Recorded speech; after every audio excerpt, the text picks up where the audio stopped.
بسم اللہ الرحمن الرحیم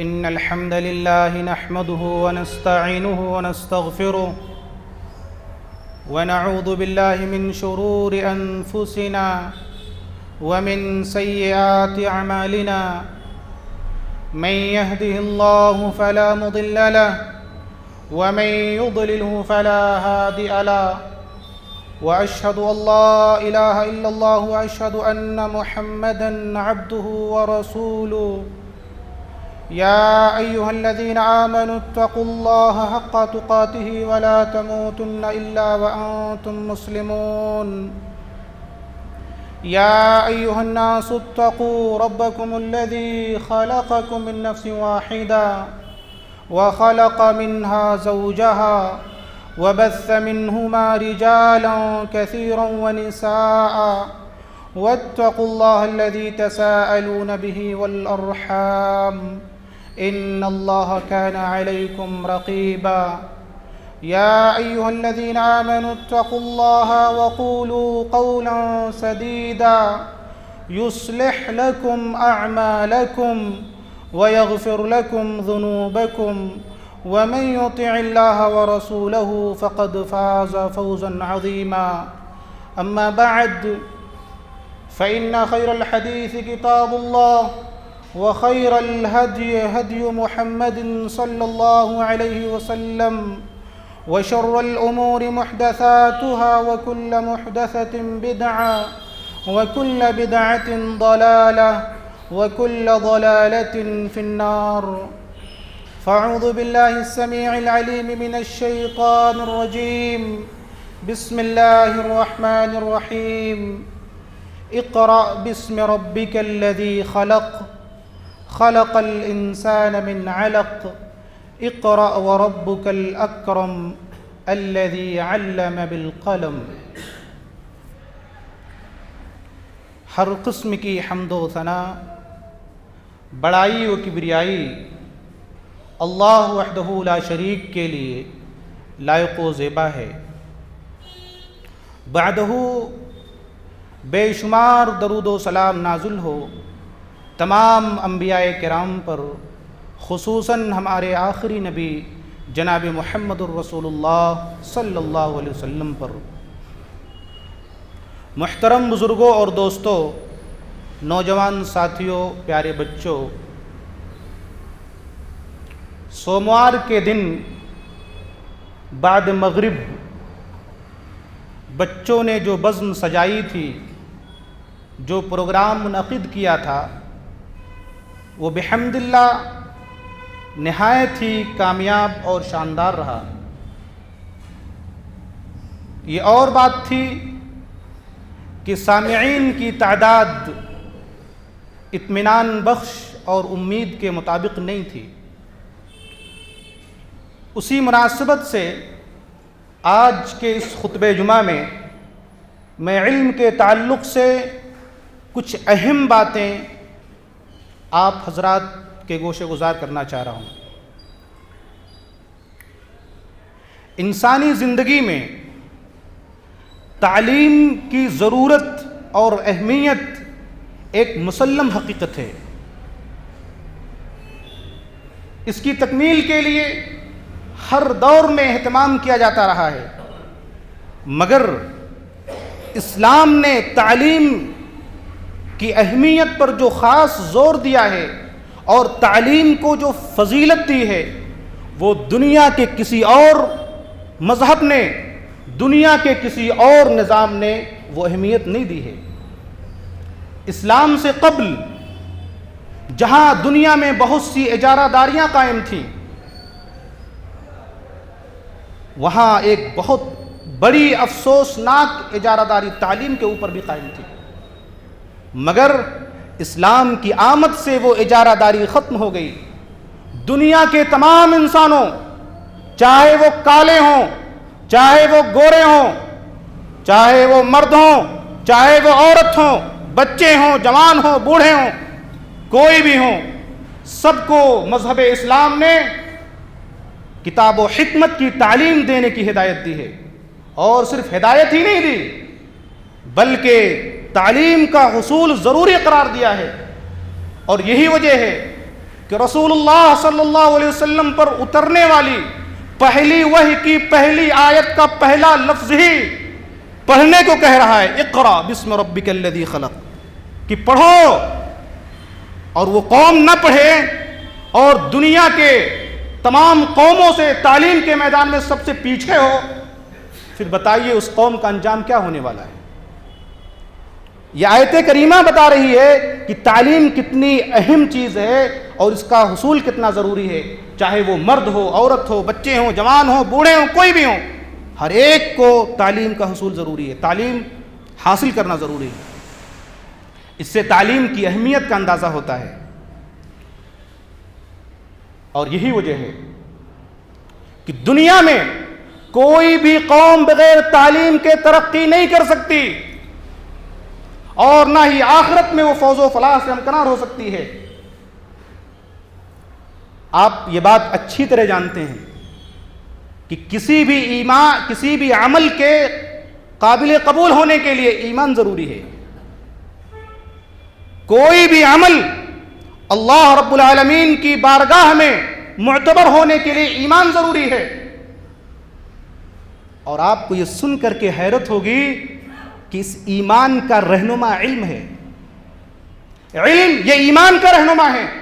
اللہ رب العالمین نے فرمایا وَقَالَ الَّذِينَ أُوتُوا الْعِلْمَ وَالْإِيمَانَ، علم والوں نے کہا اور ایمان والوں نے کہا۔ اس آیت کریمہ میں علم والوں کا تذکرہ پہلے ہے اور ایمان والوں کا تذکرہ بعد میں کیا گیا ہے، جو یہ بتا رہا ہے کہ علم یہ ایمان کا رہنما ہے۔ دوسری آیت میں اللہ تعالیٰ نے فرمایا وَلِيَعْلَمَ الَّذِينَ أُوتُوا الْعِلْمَ وَالْإِيمَانَ، علم والوں کو اور ایمان والوں کو یہ جان لینا چاہیے فَيُؤْمِنُ بِهِ، کہ وہ اس کو اوپر ایمان لائیں۔ اس آیت کریمہ میں بھی اللہ رب العالمین نے علم والوں کا تذکرہ پہلے کیا ہے اور ایمان والوں کا تذکرہ بعد میں کیا ہے۔ یہ آیات بتا رہی ہیں کہ علم یہ ایمان کا رہنما ہے، اور صرف ایمان ہی کا نہیں بلکہ عمل کا بھی رہنما ہے۔ اللہ نے فرمایا فَاعْلَمْ أَنَّهُ لَا إِلَهَ إِلَّا اللَّهُ وَاسْتَغْفِرْ لِذَنبِكَ، کہ لا الہ الا اللہ کا علم حاصل کرو اور اپنے گناہوں سے معافی مانگو۔ گناہوں سے معافی مانگنا یہ عمل ہے، اور اس عمل سے پہلے علم کا حوالہ دیا جا رہا ہے۔ فَاعْلَمْ أَنَّهُ لَا إِلَهَ إِلَّا اللَّهُ، کہ لا الہ الا اللہ کے پہلے علم حاصل کرو پھر اس کے بعد عمل کرو۔ یہ آیت بھی بتا رہی ہے کہ علم یہ عمل کا بھی رہنما ہے۔ اسی طرح اللہ تعالیٰ نے فرمایا قُلْ هَلْ يَسْتَوِي الَّذِينَ يَعْلَمُونَ وَالَّذِينَ لَا يَعْلَمُونَ، کیا جاننے والے اور نہ جاننے والے دونوں برابر ہو سکتے ہیں؟ علم والے اور بغیر علم والے دونوں کبھی برابر نہیں ہو سکتے، دونوں میں زمین اور آسمان کا فرق ہے۔ یہ تمام آیات علم کی اہمیت کو واضح کرتی ہیں، نمایاں کرتی ہیں۔ اسی طرح احادیث میں بھی رسول اللہ صلی اللہ علیہ وسلم نے علم کی بہت ساری فضیلتیں بیان فرمائی ہیں۔ طبرانی کی روایت میں ہے رسول اللہ صلی اللہ علیہ وسلم نے ارشاد فرمایا، حضرت عبداللہ ابن مسعود رضی اللہ تعالیٰ عنہ فرماتے ہیں وعن عبداللہ ابن مسعود رضی اللہ تعالیٰ عنہ قال قال رسول اللہ صلی اللہ علیہ وسلم طلب العلم فریضۃ علی کل مسلم، رواہ الطبرانی۔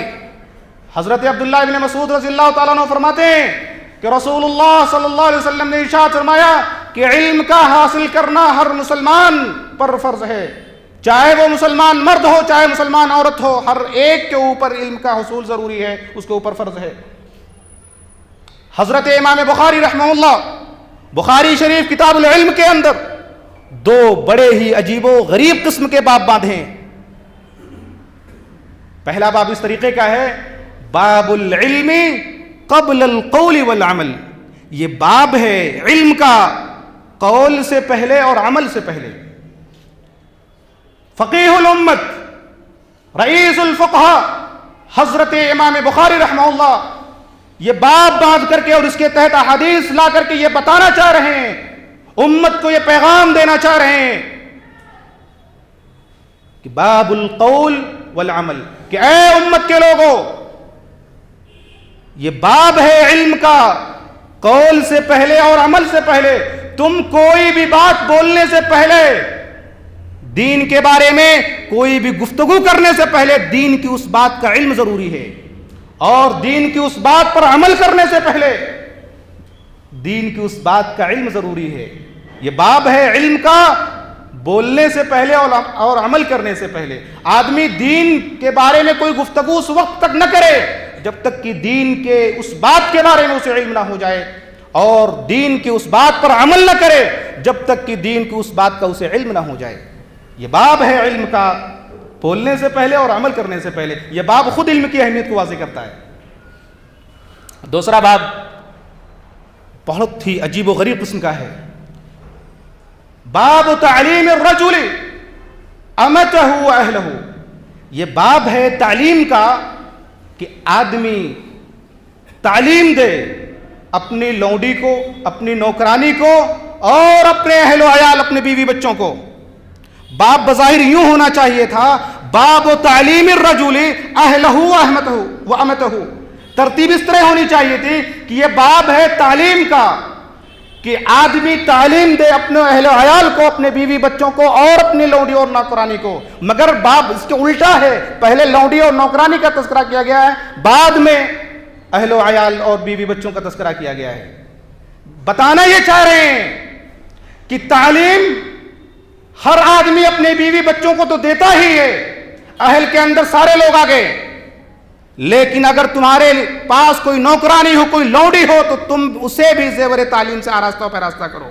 یہ حضرت امام بخاری رحمہ اللہ کی فقاہت ہے کہ آدمی اپنے بیوی بچوں کو تو تعلیم دیتا ہی ہے، اگر تمہارے پاس کوئی نوکرانی ہو، کوئی لونڈی ہو، کوئی تمہارے زیر کفالت کوئی بچہ ہو، کوئی یتیم ہو، تو اس سے بھی تم زیور تعلیم سے آراستہ و پیراستہ کرو۔ یہ حضرت امام بخاری رحمہ اللہ کی فقاہت ہے۔ تو یہ تمام باتیں اس بات پر دلیل ہیں کہ علم نہایت ہی اہم چیز ہے، اسے ہر آدمی کو حاصل کرنا چاہیے۔ اس کے لیے کوئی عمر کی قید نہیں ہے کہ بچے ہیں تو صرف وہی حاصل کریں۔ آدمی کو ہر زندگی کے ہر مرحلے میں اسے تعلیم حاصل کرنا چاہیے، علماء سے جڑنا چاہیے، علماء سے جو ہے علم کو کشید کرنا چاہیے۔ علم یہ صدقہ جاریہ بھی ہے۔ علم نافع اگر آدمی چھوڑ کر کے مر گیا، اس دنیا سے رخصت ہو گیا، تو اس کے مرنے کے بعد یہ علم اس کو فائدہ پہنچاتا رہتا ہے۔ دلیل یہ حدیث پاک، وعن ابی ہریرہ رضی اللہ تعالی عنہ ان رسول اللہ صلی اللہ علیہ وسلم اذا مات الانسان انقطع عنه عمله الا من ثلاث، الا من صدقة جاریہ او علم ينتفع به او ولد صالح يدعو له، رواہ مسلم فی کتاب الوصیہ۔ حضرت امام مسلم رحمہ اللہ اس حدیث پاک کو اسی مسلم شریف کتاب الوصیہ کے اندر لائے ہیں۔ راوی حضرت ابو ہریرہ رضی اللہ تعالیٰ عنہ ہے۔ وہ بیان کرتے ہیں کہ رسول اللہ صلی اللہ علیہ وسلم نے ارشاد فرمایا کہ جب انسان اس دنیا سے رخصت ہو جاتا ہے، جب انسان مر جاتا ہے، انقطع عنہ عملہ، تو اس کے سارے اعمال اس سے منقطع ہو جاتے ہیں۔ آدمی مر گیا، اس کے نامہ اعمال کو لپیٹ کر کے اس کی گردن میں لٹکا دیا جاتا ہے۔ اللہ تعالیٰ نے فرمایا وَكُلُّ إِنسَانٍ أَلْزَمْنَا طَائِرَهُ فِي عُنُقِهِ وَنُخْرِجُ لَهُ يَوْمَ الْقِيَامَةِ كِتَابًا يَلْقَاهُ مَنشُورًا۔ کہ آدمی مر گیا، اس کے نامہ اعمال کو لٹکا کر کے، طَائِرَهُ فِي عُنُقِهِ، اس کے نامہ اعمال کو لپیٹ کر کے اس کی گردن میں لٹکا دیا جاتا ہے۔ اب وہ کوئی عمل کر کے اپنے نامہ اعمال میں اضافہ نہیں کر سکتا۔ وَنُخْرِجُ لَهُ يَوْمَ الْقِيَامَةِ کتابًا يَلْقَاهُ مَنشُورًا، اور ہم قیامت کے دن اسے کھولیں گے اور کہیں گے کہ پڑھ اپنے نامہ اعمال کو، پڑھ اپنی اس کتاب کو۔ اب یہ آیت کریمہ بتا رہی ہے کہ آدمی جب مر گیا تو اس کے سارے اعمال منقطع ہو گئے۔ اس سے تو خود ہی سال ثواب کا رد ہو جاتا ہے۔ بعض لوگ قرآن خوانیوں کے ذریعہ، فاتحہ کے ذریعہ اور دیگر خرافات کے ذریعے یہ عقیدہ رکھتے ہیں کہ مرنے والے اس طرح کے اعمال سے اور اس طرح کے عقیدے سے مرنے والے کے اعمال میں اضافہ ہوتا ہے۔ یہ عقیدہ قرآن و حدیث کے بالکل خلاف ہے، یہ آیت کے بالکل خلاف ہے کہ آدمی مر گیا اب اس کے نامہ اعمال میں کوئی چیز اضافہ نہیں کر سکتی۔ تو رسول اللہ صلی اللہ علیہ وسلم نے اس حدیث میں جو بیان فرمایا کہ اب آدمی مر گیا ہے, اس کے نام اعمال میں کوئی چیز اضافہ نہیں ہو سکتی الا انقطع عنہ عملہ. طلبہ میرے سامنے بیٹھے ہوئے ہیں, یہ جانتے ہیں کہ عن یہ تجاوز کے لیے آتا ہے. گرامر کی مشہور کتاب عربی میں شرومیت عامل کے اندر لکھا ہوا ہے وعن للتجاوز, کہ عن یہ تجاوز کے لیے آتا ہے. اور دلیل دیتا ہے رمیت السہم عن القوس, کہ میں نے تیر کو کمان سے پھینک دیا. یعنی یہ بتا رہا ہے کہ تیر کمان سے نکل چکا ہے, اب تیر کا اس کمان سے کوئی تعلق نہیں ہے, وہ بہت فاصلے پر جا چکا ہے. ایسے ہی انقطع عنہ عملہ, یہی عن اس حدیث کے اندر بھی لایا گیا ہے, ذکر ہے اس حدیث کے اندر بھی کہ اب جب آدمی مر گیا ہے تو وہ نہ تو بذات خود عمل کر کے اپنے نام اعمال میں اضافہ کر سکتا ہے, اور نہ ہی کوئی دوسرا آدمی اس کے نام اعمال میں اضافہ کر سکتا ہے. یہ عن بتا رہا ہے. تو رسول اللہ صلی اللہ علیہ وسلم نے فرمایا کہ سوائے 3 چیزوں کے الا من ثلاث, 3 چیزیں ہیں, الا سے استثناء کیا گیا ہے. 3 چیزیں ہیں کہ مرنے کے بعد آدمی کو اس کا فائدہ پہنچتا رہتا ہے, اس سے اس کے درجات بلند ہوتے رہتے ہیں. وہ 3 چیزیں کیا ہیں؟ الا من صدقۃ جاریہ, ایک صدقہ جاریہ ہے. آدمی نے کوئی مسجد بنوا دی, کوئی مدرسہ بنوا دیا, شاہراہ بنوا دی, نل گڑوا دیا, پانی کا انتظام کر دیا, یا اسی طریقے سے یتیموں, بیواؤں, بے کسوں, لاچاروں, مجبوروں کی کفالت کر لی. آدمی مرنے سے پہلے اپنے بچوں کو یہ وصیت کر کے چلا جائے کہ دیکھو میں جا رہا ہوں اس دنیا سے, میرے پاس اتنی مال و دولت ہے, فلاں مال کا اتنا حصہ تم یتیموں بیواؤں کے اوپر خرچ کرتے رہنا, ان کی کفالت کرتے رہنا. میرے پاس اتنی دکانیں ہیں, فلاں دکان کا جو انکم ہوگا اس سے ہمیشہ ہمیں جو ہے یتیم بچوں کی کفالت کرتے رہنا. تو یہ تمام چیزیں صدقہ جاریہ کے قبیل سے ہیں. اس کے علاوہ بہت ساری چیزیں ہیں جو صدقہ جاریہ بن سکتی ہیں اور آدمی کے مرنے کے بعد اس سے اس کا فائدہ مل سکتا ہے. تو یہ صدقہ جاریہ آدمی کو مرنے کے بعد اس کا فائدہ ملتا رہتا ہے, اس کا ثواب اسے پہنچتا رہتا ہے. اور دوسرے علم ينتفع به, ایسا علم جو آدمی چھوڑ کر کے گیا ہے, مر گیا, مرنے کے بعد وہ علم نافع اسے فائدہ پہنچاتا رہتا ہے. آدمی نے دنیا میں علم حاصل کیا اور اس علم کو لوگوں تک پہنچایا, دعوت و تبلیغ کی, واعظ و نصیحت کی, لوگوں کو پڑھایا, درس و تدریس کی, کوئی علمی کارنامہ انجام دے کر کے گیا, تو مرنے کے بعد وہ علم اسے فائدہ پہنچاتا رہتا ہے. یہ علم کی اہمیت ہے, یہ علم کی فضیلت ہے. اور میں حدیث بولوں, صحیح مسلم کی روایت, رسول اللہ صلی اللہ علیہ وسلم نے ارشاد فرمایا من سلک طریقا یلتمس فیہ علما سہل اللہ لہ بہ طریقا الی الجنہ, کہ جو شخص علم کی تلاش میں علم حاصل کرنے کے لیے کسی راستے پہ چلتا ہے تو اللہ تعالیٰ اس کے لیے جنت کا راستہ ہموار کر دیتا ہے, جنت کا راستہ آسان کر دیتا ہے. اور سنن ترمذی وغیرہ کی روایت میں ہے جسے علامہ البانی نے صحیح قرار دیا ہے, وَإِنَّ الْمَلَائِكَةَ لَتَضَعُ أَجْنِحَتَهَا لِطَالِبِ الْعِلْمِ رِضًا بِمَا يَصْنَعُ, کہ طالب علم کے لیے, دین کے علم حاصل کرنے والے شخص کے لیے فرشتے اپنا پر بچھا دیتے ہیں اس کے کام سے خوش ہو کر کے. وَإِنَّ الْعَالِمَ لِيَسْتَغْفِرُ لَهُ مَنْ فِي السَّمَاوَاتِ وَالْأَرْضِ, اور ایک عالم دین کے لیے دنیا اور زمین و آسمان کی ہر چیز اس کے لیے دعائیں مغفرت کرتی رہتی ہے. یہ عالم کی فضیلت ہے, ایک عالم کا مقام, اس کا مرتبہ ہے کہ ایک عالم دین کے لیے زمین و آسمان کی ہر چیز اس کے لیے دعائیں مغفرت کرتی رہتی ہے. وَالْحِيتَانُ فِي جَوْفِ الْمَاءِ, یہاں تک کہ مچھلیاں سمندر کی تہ میں اس کے لیے, ایک عالم دین کے لیے دعا کرتی رہتی ہے. یہ ایک عالم دین کا مقام ہے. مگر آج افسوس کہ لوگ علماء کے ساتھ کیسا سلوک کرتے ہیں, علماء کے ساتھ ان کی قدر نہیں کرتے, جو چاہتے ہیں ان کو اول پھول بکتے رہتے ہیں. رسول اللہ صلی اللہ علیہ وسلم نے علماء کی یہ فضیلت بیان فرمائی. اور کون سے علماء؟ حق گو, حق بیانی کرنے والے, جھوٹے مکار چندہ خور لوگ نہیں. ایسے عالم کی فضیلت اس حدیث کے اندر نہیں ہے. ایسے عالم جو قرآن و سنت کا درس دیتے ہیں, جو امت کی اصلاح کا کام کرتے ہیں, ایسے علماء, ان کی تعریف, ان کی فضیلت بیان فرمائی گئی ہے. اور حدیث میں ہے, سنن ترمذی کی روایت میں ہے کہ رسول اللہ صلی اللہ علیہ وسلم نے فرمایا کہ ایک عالم کی فضیلت ایک عابد کے اوپر، ایک عابد بہت زیادہ صوم و صلات کا پابند، بہت زیادہ تقوی و طہارت پر عمل کرنے والا، نماز روزے پڑھنے والا، زکوٰۃ اور دیگر نیک اعمال کرنے والا، ایک عالم کی فضیلت ایک عابد کے اوپر ایسے ہی ہے جیسے چاند کی فضیلت بقیہ تمام ستاروں کے اوپر ہے۔ چاند تمام ستاروں کے اوپر اس کی کیسے فضیلت ہے، لوگ 14ویں کے چاند کی مثال دیتے ہیں، ایسے ہی ایک عالم کی فضیلت ایک عابد کے اوپر ہے۔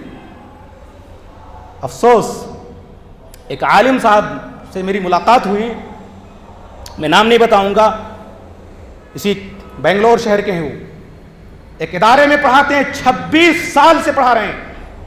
کتنے سالوں سے؟ ایک ادارے میں 26 سال سے پڑھا رہے ہیں، اور جب سے ایک کورونا کی بیماری، یہ آفت، یہ مصیبت آئی، ذمہ داران نے تب سے ان کی تنخواہ بند کر دی ہے، اور انہوں نے مجھ سے اللہ کا حوالہ دیتے ہوئے کہا، مولانا جب سے مدرسے بند ہوئے ہیں تنخواہ تو بند کر دی گئی، مگر ذمہ داران کی طرف سے خیریت کا ایک کال بھی نہیں آیا، ایک فون تک نہیں آیا کہ جی رہے ہو کہ مر رہے ہو۔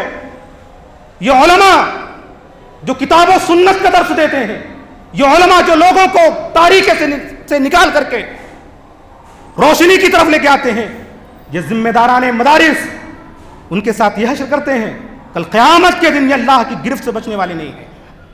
علماء کے ساتھ ایسا سلوک کیا جاتا ہے، مجھے حقیقت بتا رہا ہوں، واللہ میری آنکھوں میں آنسو آ گئے، اور میں نے کہا کہ شیخ اگر مجھ سے کوئی خدمت ہو سکتی ہے، میں آپ کو کوئی کام آ سکتا ہوں تو بتائیے، میں کہا آپ کے کام آ سکوں۔ مگر انہوں نے میرا شکریہ ادا کرتے کہا کہ 26 سال سے میں اس ادارے میں پڑھا رہا ہوں اور میرے ساتھ ایسا سلوک ہو رہا ہے، تو بقیہ جو لوگ ابھی کم عمر ہیں، بقیہ جو لوگ ابھی کم سن ہیں اور جو 2-4 سال سے پڑھا رہے ہیں، ان کے ساتھ کیسا سلوک کر رہے ہیں؟ لاک ڈاؤن کب سے شروع ہے؟ تقریباً 8-9 مہینے ہو گئے، 8-9 مہینے سے ان کی تنخواہ بند ہے۔ یہ امت کہاں جا رہی ہے؟ آپ عالم کی قدر نہیں کرو گے، کتاب و سنت کا علم رکھنے والوں کی قدر نہیں کرو گے، تو پھر یہ مت سوچو کہ ہم دنیا میں بھی امن و سکون سے رہ لیں گے اور آخرت میں کامیاب ہو جائیں گے۔ ہرگز نہیں، قطعاً نہیں۔ یہ امت کو سنبھالنے کا کام، اس امت کے اندر جو بھی مصائب اور پریشانیاں آتی ہیں، ان کو حل کرنے کا کام یہی علماء ہی کرتے ہیں۔ امت کو نئی نئی بدعات کے تعلق سے، امت کے اوپر جو ریشہ دوانیاں ہوتی ہیں، جو فتنے آتے ہیں، سب سے پہلے یہی علماء ہی بھانپ لیتے ہیں ان فتنوں کو، اور امت کو آگاہ کرتے ہیں کہ تم دیکھو ذرا ان فتنے میں مبتلا مت ہو جانا، اور امت ان کے بدلے علماء کا یہ حال کرے، افسوس اور افسوس ہے۔ تو میں عرض یہ کر رہا تھا کہ رسول اللہ صلی اللہ علیہ وسلم نے ارشاد فرمایا، او علم ينتفع به، ایسا علم جو مرنے کے بعد بھی لوگوں کو فائدہ پہنچائے، وہ علم آدمی کے مرنے کے بعد اس کے حق میں صدقہ جاریہ بن جاتا ہے، اس کے نام اعمال میں، اس کے درجات میں اضافہ کرتا رہتا ہے۔ اور تیسری چیز جو رسول اللہ صلی اللہ علیہ وسلم نے ارشاد فرمائی، او ولد صالح يدعو له، نیک لڑکا، چاہے وہ مرد ہو یا عورت ہو، باپ مر گیا، ماں مر گئی، اس کے مرنے کے بعد یہ اولادیں جو ہیں اس کے حق میں دعائیں خیر کرتی رہیں، اس کے ذریعے سے اللہ تعالیٰ اس کے میت کے درجات کو بلند کرتا رہتا ہے، اس کے نام اعمال میں ثواب لکھا جاتا ہے۔ لیکن ایک شرط ہے کہ مرنے والا توحید کے اوپر مرا ہو، اگر وہ شرک کے اوپر مرا ہے تو پھر ایسے شخص کے لیے دعائے استغفار کرنا جائز نہیں ہے۔ اللہ تعالیٰ نے فرمایا، ما كان للنبی والذین آمنوا ان يستغفروا للمشرکین ولو كانوا اولی قربا، کہ نبی کے لیے اور مومنین کے لیے جائز نہیں ہے، اس بات کی گنجائش نہیں ہے کہ وہ مشرکین کے لیے دعائے استغفار کریں، ولو كانوا اولی قربا، اگرچہ وہ ان کے قریبی ہی کیوں نہ ہو، اگرچہ ان کے ماں باپ ہی کیوں نہ ہو، اگر وہ شرک پر ان کی موت ہوئی ہے تو ان کے لیے دعائے استغفار کرنا جائز نہیں ہے۔ یہ علم کی فضیلت ہے کہ آدمی کے مرنے کے بعد اس کا علم اسے فائدہ پہنچاتا رہتا ہے۔ اس حدیث سے یہ بات ثابت ہوئی۔ اور آپ کو معلوم ہے کہ دنیا کے اندر جتنے بھی انبیاء کرام تشریف لائے سب کو عملی معجزے عطا فرمائے گئے، مگر ہمارے نبی جناب محمد الرسول اللہ صلی اللہ علیہ وسلم کو عملی معجزے کے ساتھ ساتھ آپ کو ایک علمی معجزہ قرآن کی شکل میں آپ کو دیا گیا۔ اور آپ اچھی طرح جانتے ہیں کہ عامل کے مر جانے سے اس کا عمل ختم ہو جاتا ہے، مگر ایک عالم کے مرنے سے اس کا علم ختم نہیں ہوتا۔ بہت سارے انبیاء کو اللہ تعالیٰ نے معجزے عطا فرمائے۔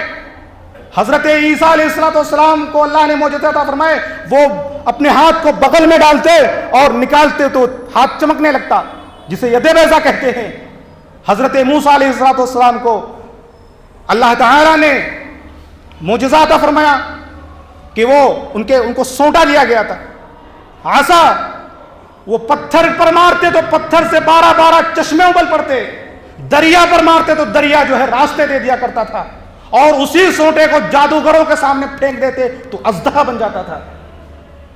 یہ سارے عملی معجزے ہیں، مگر ہمارے نبی صلی اللہ علیہ وسلم کو جو معجزہ دیا گیا وہ عملی معجزہ بھی دیا گیا اور علمی بھی معجزہ دیا گیا۔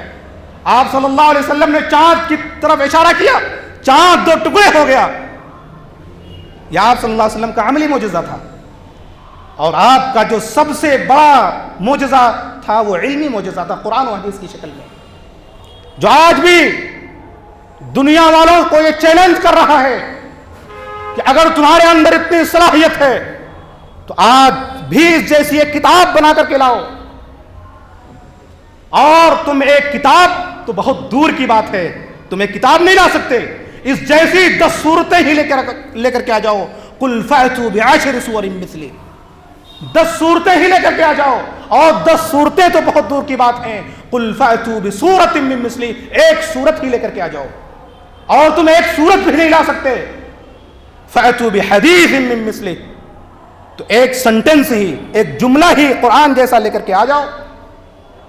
اپنے آپ کو بڑے ہی فصیح و بلیغ سمجھتے ہو، تمہارے اندر اتنی صلاحیت ہے تو ایک سنٹنس ہی بنا کر کے دکھاؤ۔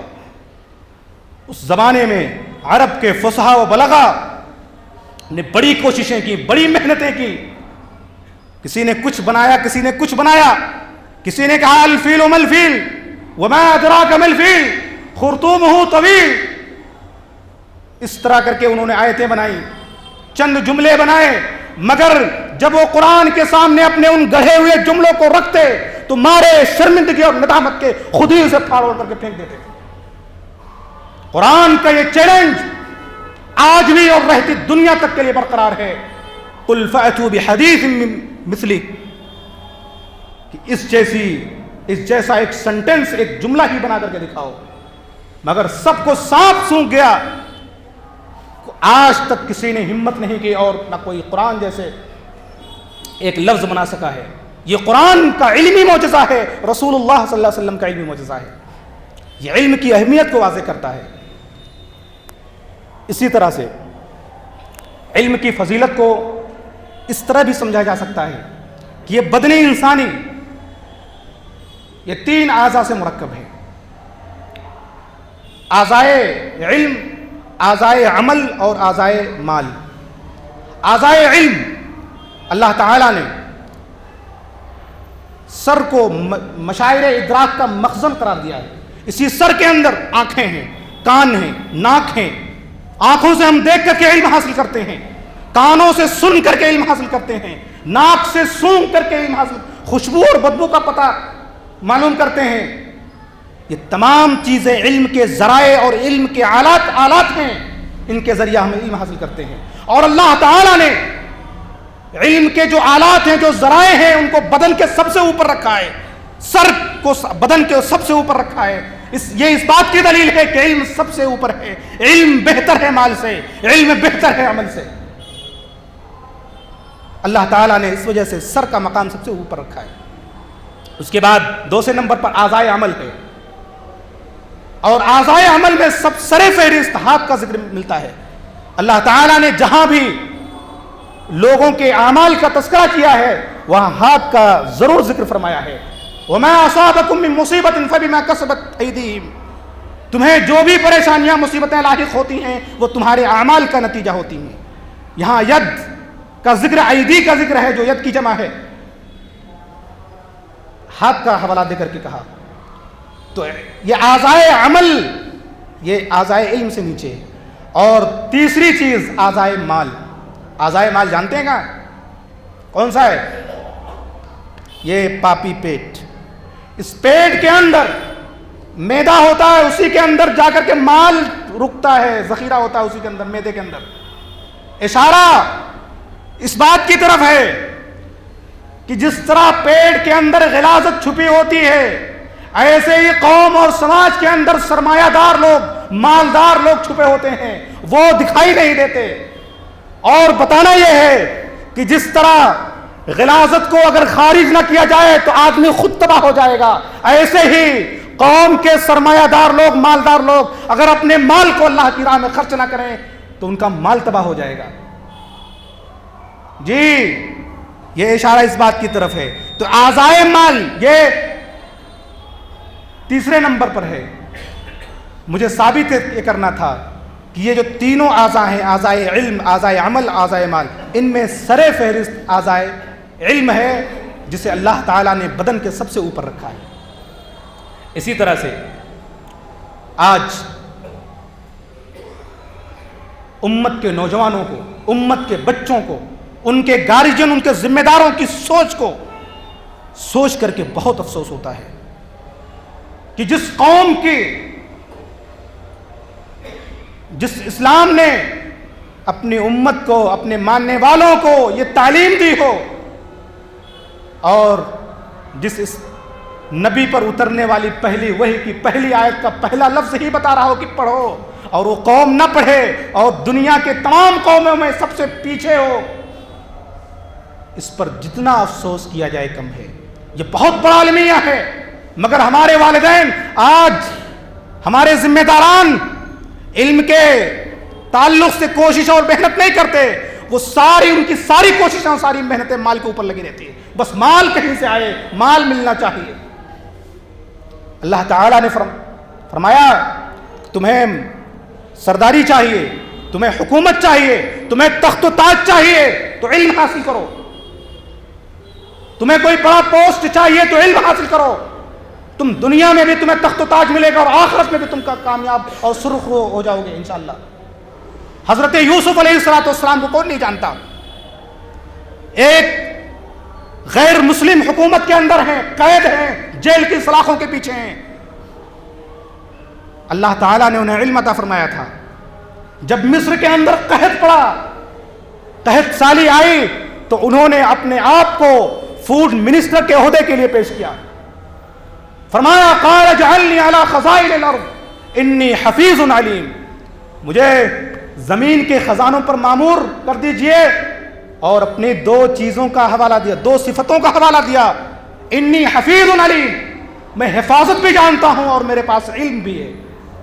یہ کون کہہ رہے ہیں؟ دیار غیر میں, غیر مسلم حکومت میں حضرت یوسف علیہ السلام کہہ رہے ہیں کہ جو قحط پڑا ہوا ہے, لوگ جو پریشان ہو گئے ہیں, اناج اور گلے نہیں اگ رہے ہیں جو ہے زمین سے, مجھے زمین کے خزانوں پر مامور کر دیجئے. میرے پاس علم بھی ہے اور میں حفاظت بھی جانتا ہوں.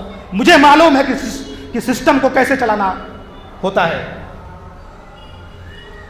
لہذا علم حاصل کرو, اپنے اندر صلاحیت پیدا کرو, اپنے آپ کو منواؤ. تعصب پیچھے رہ جاتا ہے. یہ نہ سوچو کہ حکومت ایسی ہے ایسی ہے, اپنے آپ کو منواؤ کہ میں فلاں ہوں, میرے پاس یہ ڈگری ہے, میرے پاس یہ صلاحیت ہے. اللہ کی قسم آپ کو بڑے سے بڑا پوسٹ ملے گا انشاءاللہ. لیکن وہ چیز پیدا تو کرو پہلے اپنے اندر.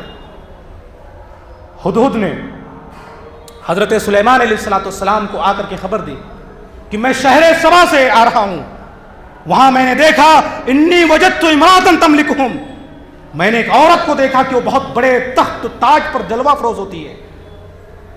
انی وجدت امرأۃ تملکہم وأوتیت من کل شیء ولہا عرش عظیم. اللہ اکبر. اللہ تعالیٰ نے انہیں بہت کچھ دے رکھا ہے. وہ ایک تخت کے اوپر جلوہ افروز ہوتی ہے, درباری اس کے سامنے سر جھکا کر کے کھڑے رہتے ہیں.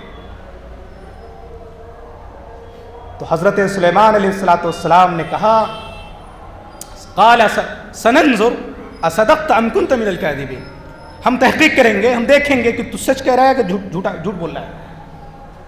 انہوں نے تحقیق کی تو پتا چلا کہ واقعی میں شہر سبا میں بلقیس نامی ایک عورت تخت کے اوپر جلوہ افروز ہوتی ہے، حکومت کرتی ہے، وہاں درباری اس کے سامنے سر جھکا کر کے کھڑے رہتے ہیں۔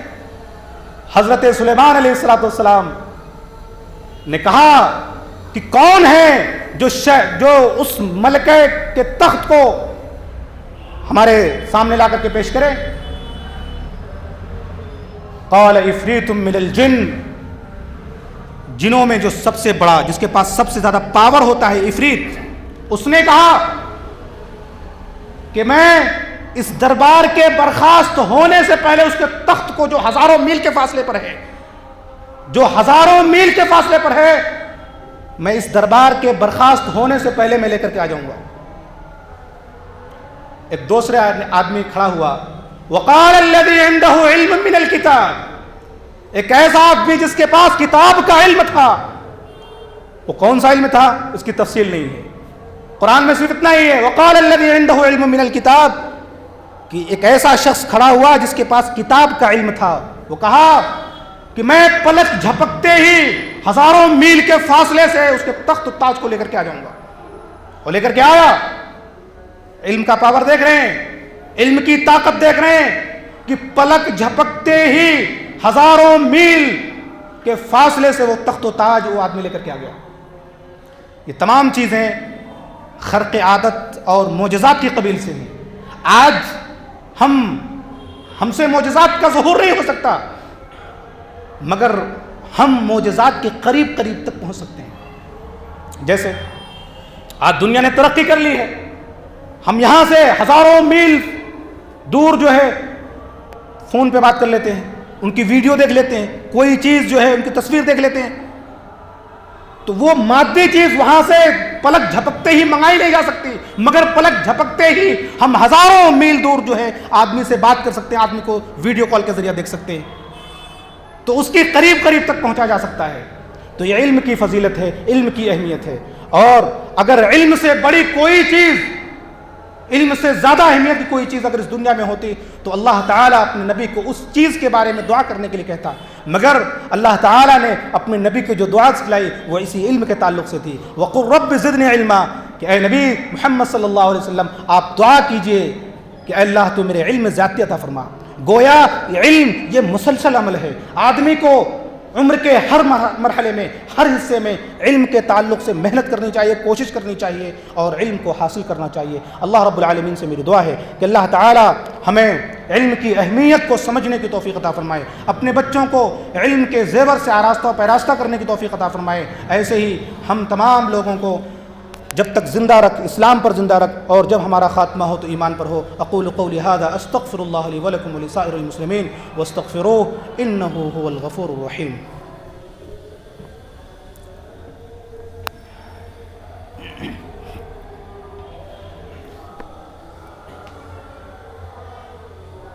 ان الحمد للہ نحمده ونستعینه ونستغفره ونعوذ باللہ من شرور انفسنا ومن سيئات أعمالنا من يهده الله فلا مضل له ومن يضلله فلا هادي له وأشهد أن لا إله إلا الله وأشهد أن محمدا عبده ورسوله اللهم صل على محمد وعلى آل محمد كما صليت على إبراهيم وعلى آل إبراهيم إنك حميد مجيد اللهم بارك على محمد وعلى آل محمد كما باركت على إبراهيم وعلى آل إبراهيم إنك حميد مجيد عباد الله رحمكم الله إن الله يأمركم بالعدل والإحسان وإيتاء ذي القربى وينهى عن الفحشاء والمنكر وقوموا إلى صلاتكم يرحمكم الله